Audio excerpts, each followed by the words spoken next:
tena tiako ianao ry malalaka fa tsy haiko ny milaza azy fa le masotsika mifanodiny aleo no anambarana azy efa fantatro ry malala fa tsy aty atalaka indro mba raiso ny tanako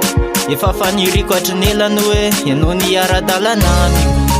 tokana tampoko ianao hompanjaka ny foko ianao la fitiavana manana tolotra ao androany izy faliko ankire faliko ankire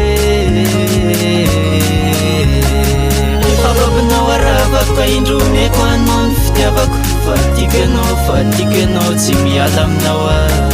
tena babiloatraky androany foko meko andry anilanao no mazara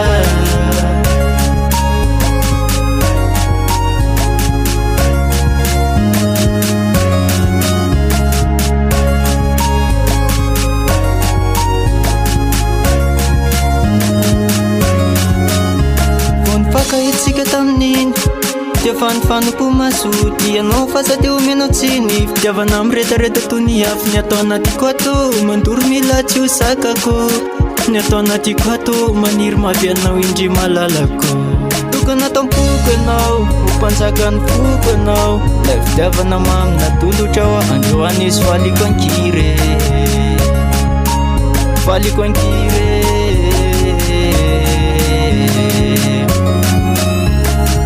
efa babonao aravako ka indromeko anao ny fitiavako fa tiako ianao tsy miala aminao a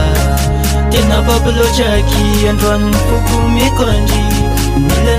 anilanao no mazara efa babonao aravako ka indromeko anao ny fitiavako fa tiako ianao tsy miala aminao a tena babiloatraky androany foko meko andry anilanao no mazara Eric Toine ambarao anazy lesia